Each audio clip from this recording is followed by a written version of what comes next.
I did my best. Unfortunately, I didn't have a lot of help and I didn't know what I was doing, and I ran myself into the ground trying to take care of my daughter.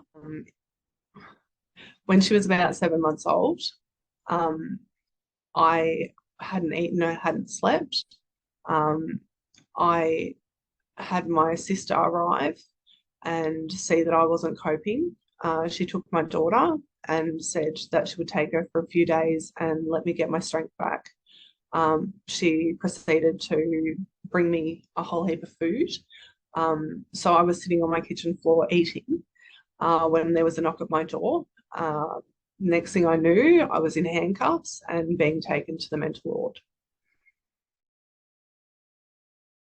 When I had the child, the police and child protection were at the birth with an apprehension order ready to take the baby from birth. So my experience was giving birth, having the cord cut, and then the baby being taken into the special care nursery and removed then and there. The very next day, after giving birth, I was then in court. So we had to go in the office and we had to sit there to wait for a magistrate to come out to do an out-of-court session to actually hand custody of my baby back over to me. So I was there from, say, about 7:30 at night till 2 o'clock in the morning. So the magistrate came over. Like, by this time, like, I've just had a baby. Like, I'm trying to feed. I'm trying to do all sorts of things. They're handing me a chocolate bar to eat, and I'm like, I'm feeding. Like, so, and then the magistrate just signed a paperwork and said, there you go. And then the workers handed me another piece of paper and said, you have to be at court tomorrow at 10 o'clock in the morning. So with all of the court cases, I don't think I had any support, knowledge or anything of what was going on, because most, like 9 times out of 10, child protection would hand that paperwork over either 5 o'clock the night before, and then you couldn't get hold of them again, or they'd literally hand it to you as you're about to walk into the courtroom. So yeah, I didn't have time to prepare and things like that. And like, even the first court time ever, like, I've just given birth and they give you a free lawyer, you think you're going to be good. You literally get 2 minutes in a room with them and they just ask your name, address, really just, you don't get any time to speak about anything. And as I said, the lawyer just said to me, it's just easier if you just agree with everything and then you can get out of here a lot quicker. Like, so that's not supporting me. So yeah, I just feel like I didn't have the help. Like, someone that doesn't know the first thing about courts, I think I was just thrown in the deep end and there was just no one there to help me. So I think post-court, there's a real lack of support for parents as well, given that, for a lot of parents, I had been without my children, staying in my care for over a year. And some of that, I think, includes relearning parenting and acknowledging that in order not to fail, that parents probably need a little bit of more support wrapped in once court has happened. And that would apply whether or not your children were returned, in fact, that support would be required.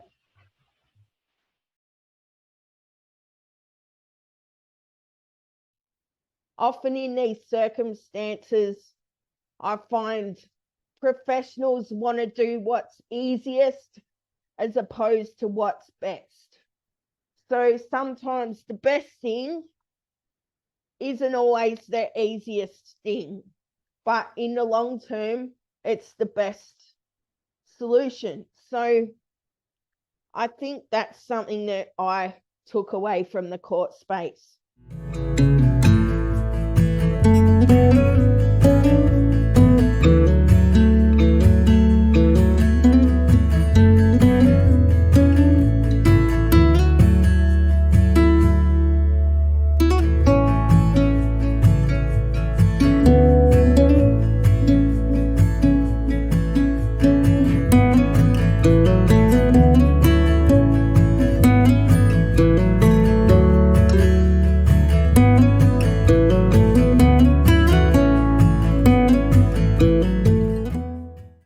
I don't believe they did listen to my story at all. And how it started was I went to pick my son up from school, and I was told I had to go into an office. I went into an office, and there was my son with two DHS workers talking to him without my knowledge.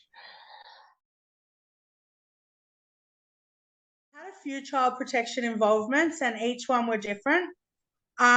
Sharing my story the last time was a lot easier because there was one consistent worker, even though he was a tough man. We ended up getting through it all in the end, but I believe having the advocates on your behalf makes your interaction with DFFH a lot easier, as you don't need to go into that emotional place every time, go back to, you know, where you were in the past and repeat yourself over and over. The impact of not having my story heard has caused so many issues. My confidence has gone. My bond with my daughter has gone. Well, it's not as strong as it should be. We're working on it every day. The trauma my daughter went through, because I wasn't heard. I went through times where I couldn't leave the house. I lost all my friends. I couldn't face anybody knowing that I'd lost my child.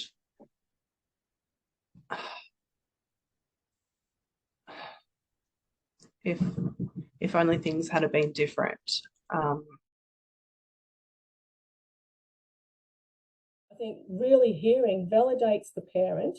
It makes them feel that they've got somebody on their side, that, you know, they feel secure, they feel safe, they, you know, oh, thank God somebody understands me. Maybe my kids aren't going to be taken away from me.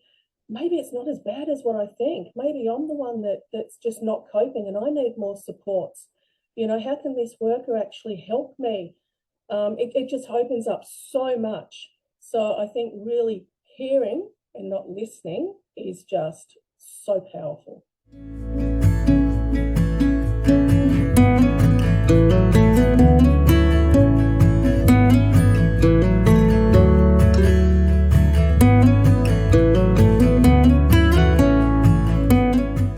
Right. Be real. Treat people as individuals. Understand their story. Understand what they've gone through. Don't just read from a textbook. Maybe put their shoes on and see how you would like it from their point of view. To just think about what you're doing before you do it.